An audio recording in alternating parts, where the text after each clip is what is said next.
Silence, then breathing. Wet, laboured. The sound of air dragged through ruined lungs, filtered through metal. November 25th, 1177. You're looking at a teenage boy who can barely close his fingers around leather reins. His hands, wrapped in linen bandages that were white this morning, are now stained rust brown.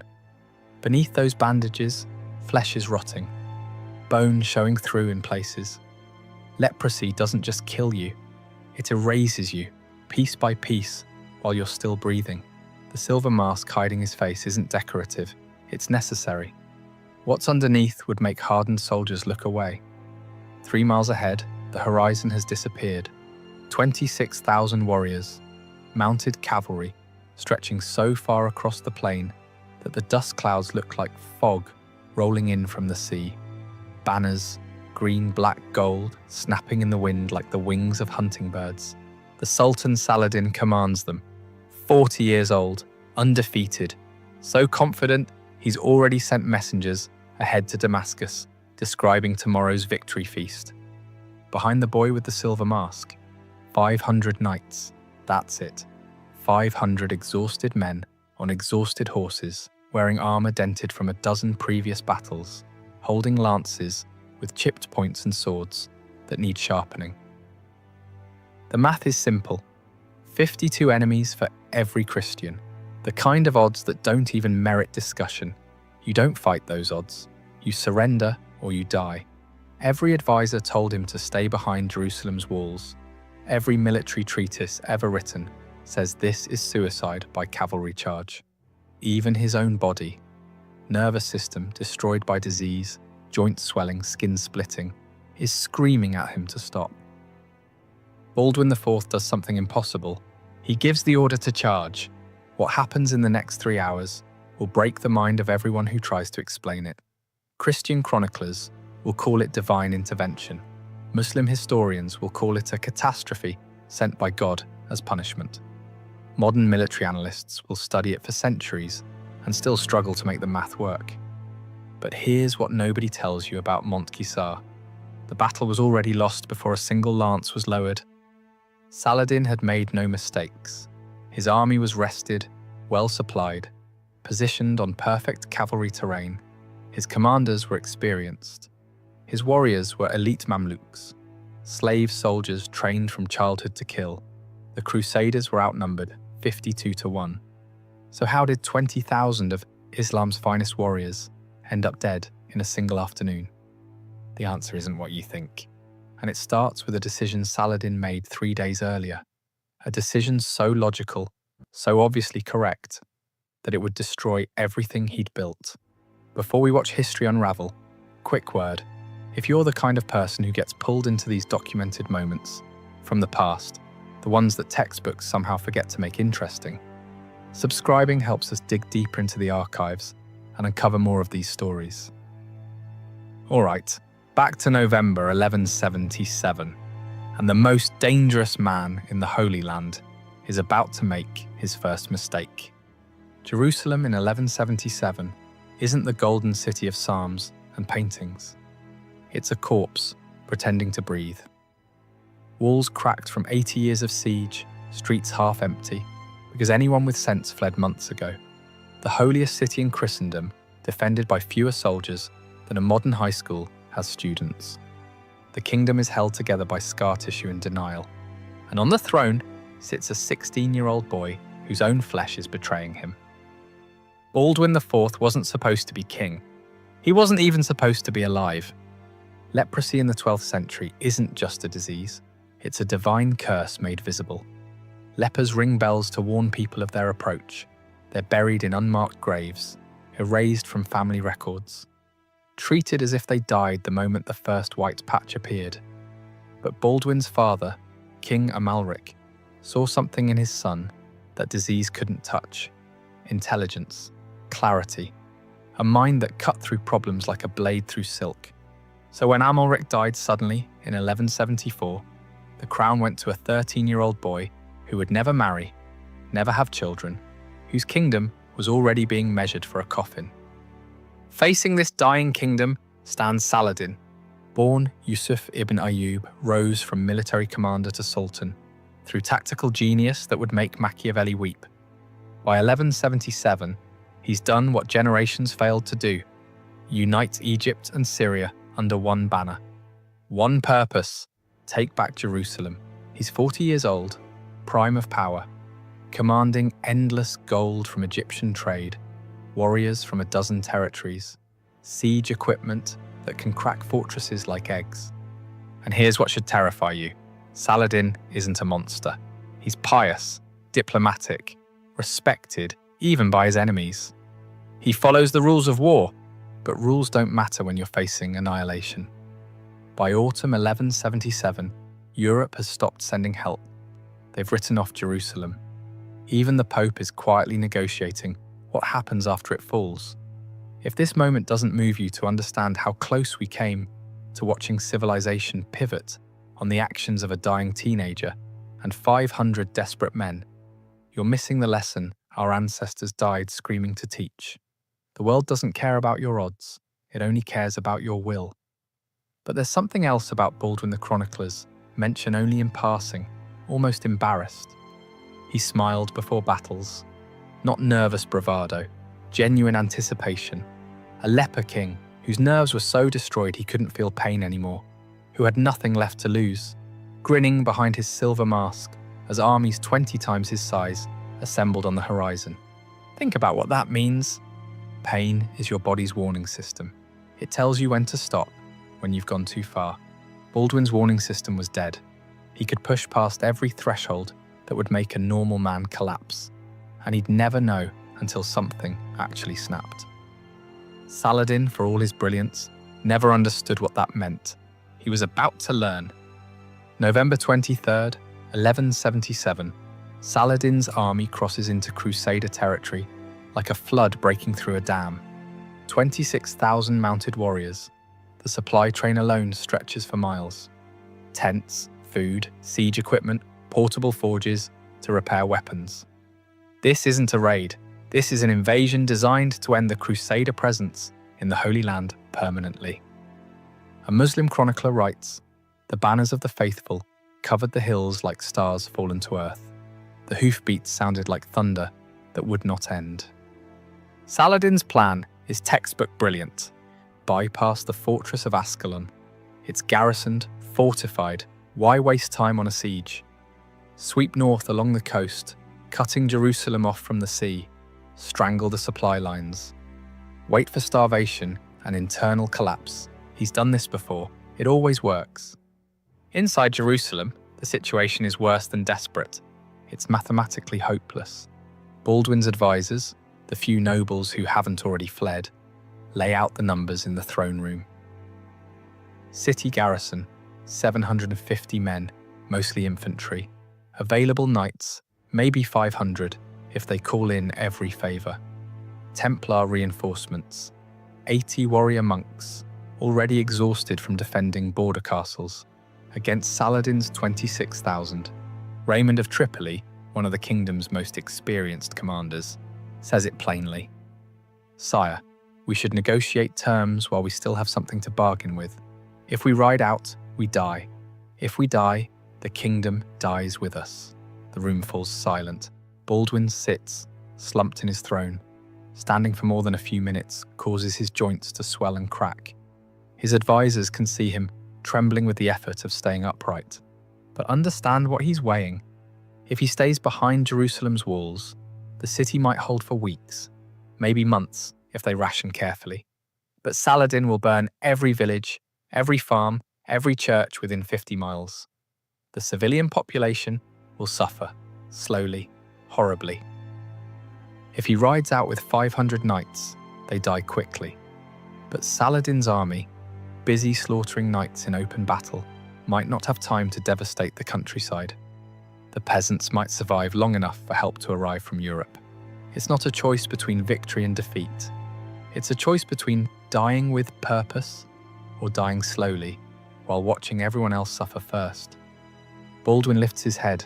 The silver mask catches torchlight. "Raymond, how fast can Saladin's army move when it's spread out foraging?" The question confuses everyone. Raymond frowns. Slower than usual, sire. They'd need time to reform ranks, but...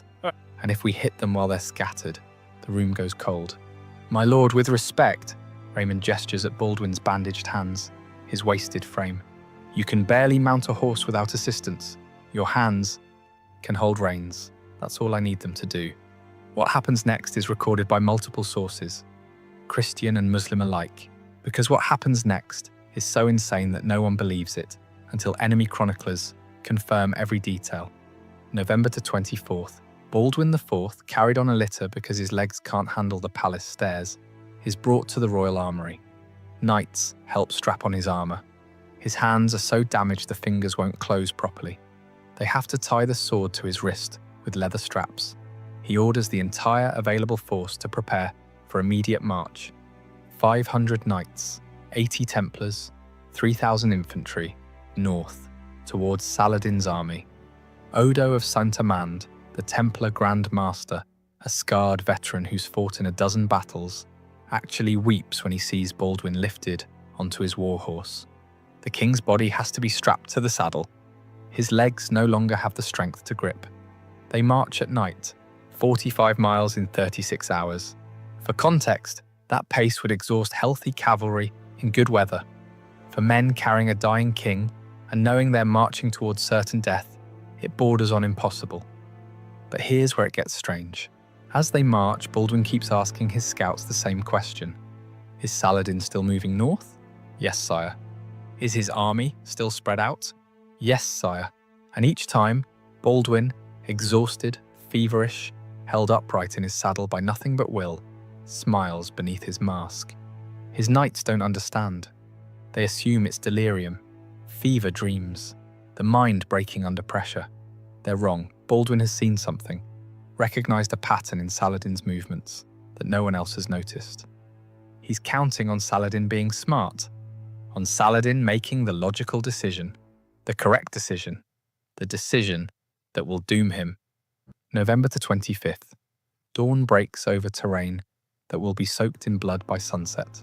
Saladin receives his first warning just after sunrise. A scout rides in, horse foaming with exhaustion. My lord, Crusader banners, North Ridge. Saladin doesn't even look up from his breakfast. A patrol. They'll withdraw when they see our numbers.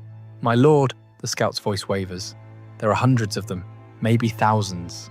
Now Saladin looks up, and for the first time in his military career, the undefeated Sultan of Egypt and Syria realizes he's made a mistake.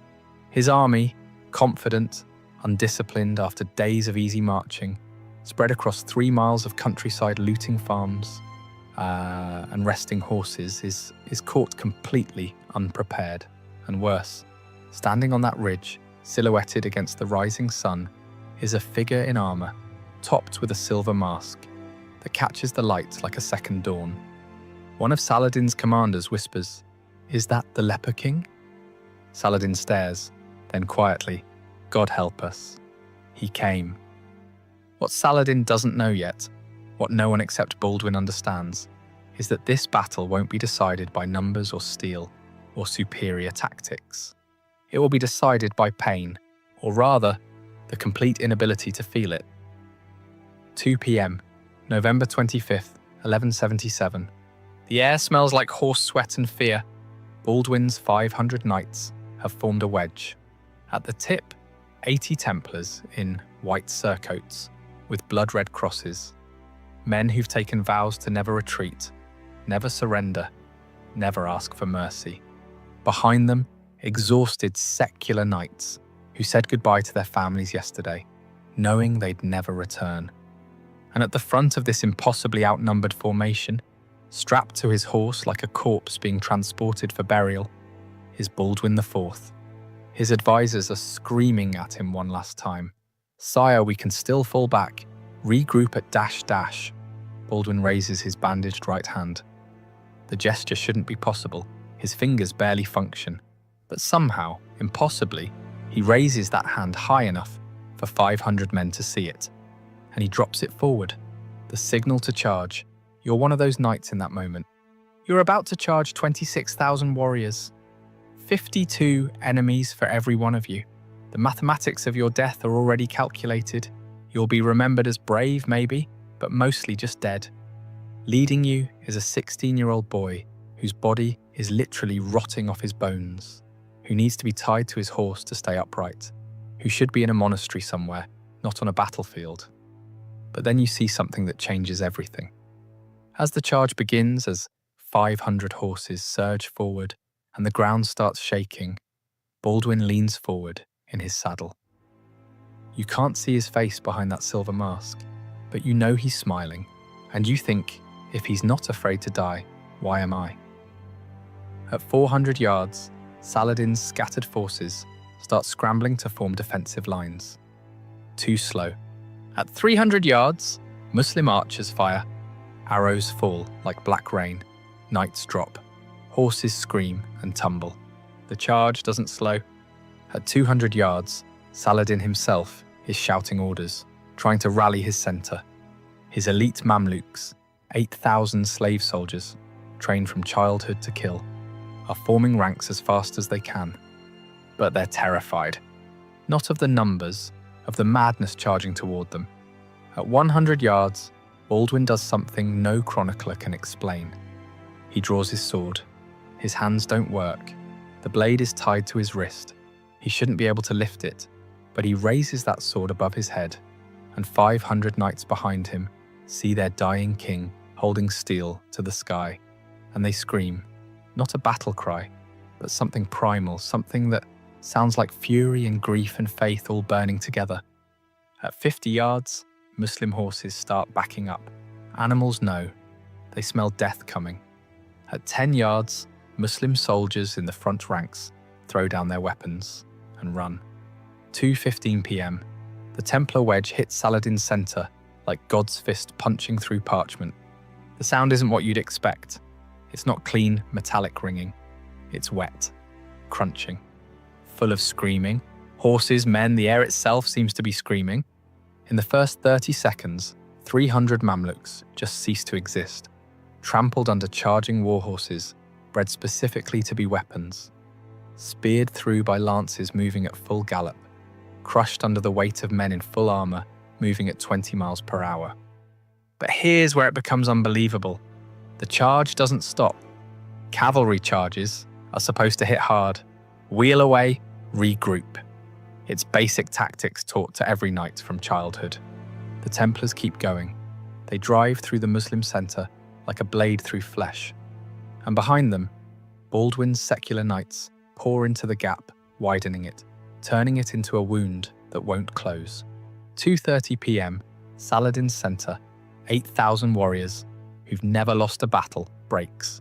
Not retreats in good order, not falls back to secondary positions. Breaks. Men throwing down weapons, tearing off armour because it's too heavy to run in, trampling each other in panic to get away from those white and red crosses that just keep coming, keep killing. Don't stop, won't stop, can't be stopped. Saladin himself is screaming at his officers, "Reform! Reform the line!" No one's listening, because something impossible is happening.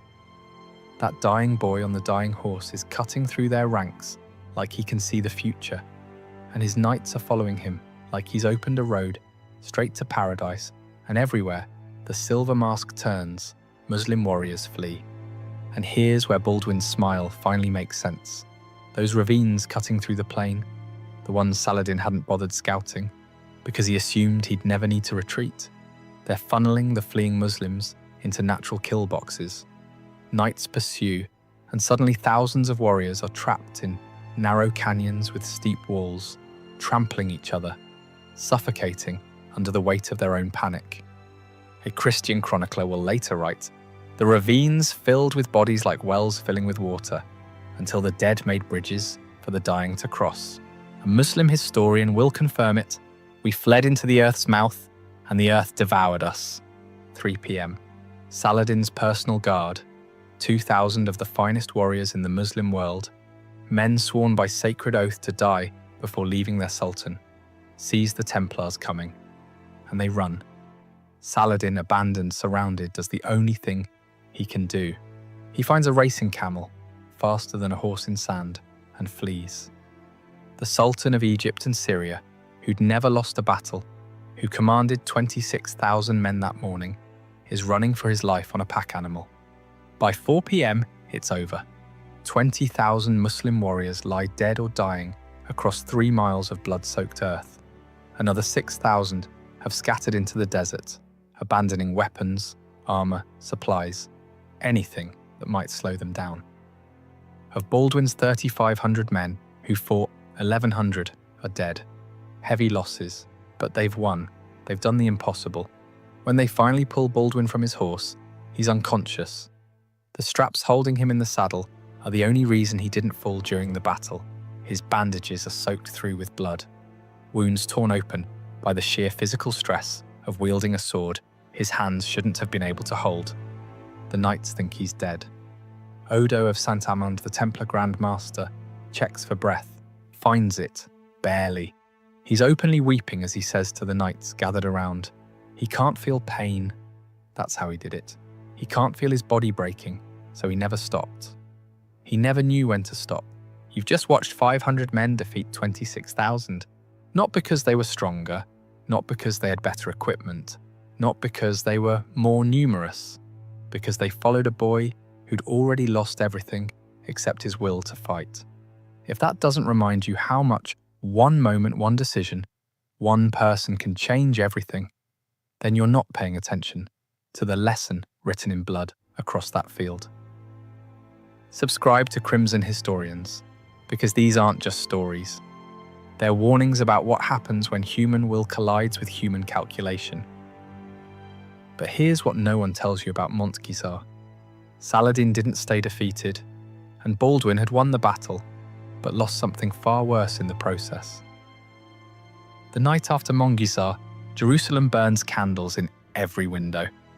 Church bells ring for 72 hours straight. Priests call it a miracle. Peasants who'd been preparing to flee are dancing in the streets. Balduin IV is being hailed as a second Judas Maccabeus, the warrior who saved God's people against impossible odds. But in the royal chamber, physicians are arguing over whether to amputate. The stress of the battle has accelerated Balduin's leprosy catastrophically. Tissue that was merely damaged is now necrotic, infections spreading through flesh that can't heal properly. His hands, which somehow gripped a sword for 3 hours, are swollen twice their normal size and weeping pus through the bandages. He's 16 years old, and his body is dying faster now because of what he did to save his kingdom. The material gains from Montgisart are staggering. Saladin abandoned his entire supply train. Tents, weapons, gold, food for 26,000 men.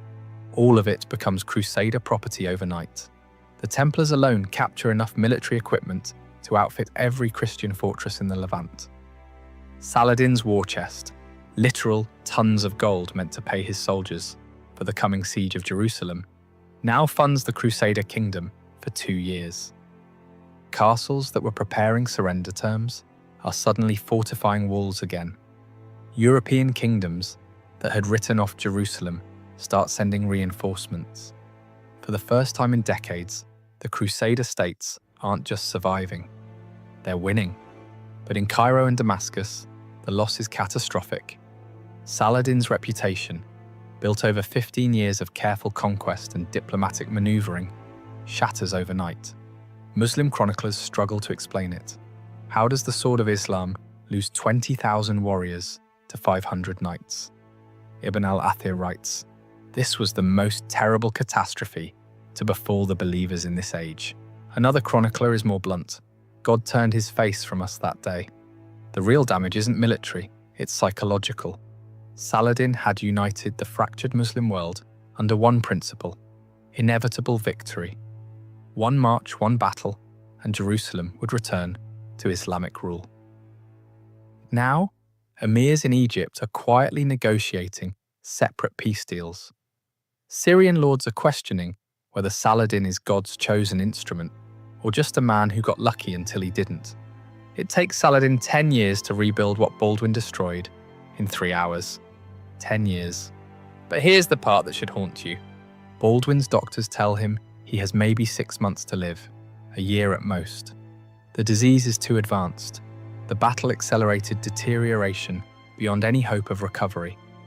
He lives 8 more years, 8 years of increasing agony, losing his sight, losing mobility, eventually unable to even hold a pen or feed himself. But his mind?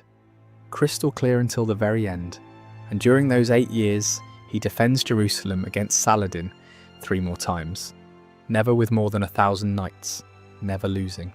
There's a moment in 1183, 6 years after Montgisar, when Saladin and Balduin meet under a truce flag to negotiate prisoner exchanges. Balduin is carried on a litter. He's blind now, can't walk, can barely speak above a whisper. Saladin looks at this broken boy who's haunted him for years and says something that Muslim chroniclers faithfully recorded. "I do not understand how God could give such a mind to such a body." Balduin's response, whispered through a translator, because his voice is too weak to carry, perhaps so that when I win, no one can claim it was by strength alone. Saladin rides away in silence, and here's the final twist that reframes everything. When Balduin IV finally dies in 1185, age 24, body destroyed, legacy secured, Saladin waits exactly 2 years. Then he conquers Jerusalem. Without Balduin, the Crusader states collapse in months. The kingdom he saved with 500 knights at Montgisar falls apart without him, because he was the kingdom. His successors lose in years what Balduin defended for 8. So did he win, or just delay the inevitable? Montgisar teaches us something that terrifies military historians. Numbers don't matter as much as we think they do. The Pentagon has entire departments dedicated to calculating force ratios, logistics, material advantage. We've built civilizations on the idea that more is better, that mathematics dictates outcomes. And then you have November 25th, 1177, 500 against 26,000, and the 500 win. Not because of superior tactics, though Balduin's were brilliant. Not because of terrain advantage, though he used it masterfully. Not because of better equipment, because they didn't have it. They won because one dying boy refused to accept that mathematics determines fate. Balduin IV understood something we've forgotten. The human will, when pushed past the point of self-preservation, when freed from the fear of pain, because pain no longer registers, becomes a force that logic can't calculate. He couldn't feel his body breaking, so he never knew when to stop. And 500 men, watching their king fight despite a body that should have collapsed hours earlier, decided that if he wouldn't quit, neither would they. We live in an era obsessed with probabilities. Algorithms tell us what stocks to buy. Polls predict elections before votes are cast. Models forecast wars based on GDP and troop numbers. Maybe we've lost something important in all that calculation. The understanding that history pivots on moments when someone refuses to accept the math, when 500 becomes more dangerous than 26,000, because those 500 believe in something the 26,000 don't. There's a letter Balduin wrote to his sister Sibylla shortly before his death. It's kept in the Vatican archives, yellowed and fragile. In it he says, "I was told I would die young. They were right. I was told I would die a leper. They were right. I was told I could not rule. They were wrong." Perhaps God gives us diseases to show us that flesh is temporary, but will is eternal. My hand stopped working years ago, but my kingdom still stands. By the time she received that letter, Balduin was already dead. 2 years later, the kingdom fell. But for 8 years that shouldn't have happened, 8 years that defied medical possibility, one dying boy held back an empire. You've just witnessed one of history's most fragile victories. A moment when everything, the kingdom, the faith, the lives of thousands, hung on the will of a teenager whose body was falling apart. If stories like this remind you how delicate civilization is, how close we always are to losing everything, how much one person's refusal to quit can change the world, subscribe to Crimson Historians, because the past isn't dead, it's just waiting for someone to remember. And if you think Balduin's story is dark, wait until you hear about our next findings. Thanks for watching, and we'll see you in our next video.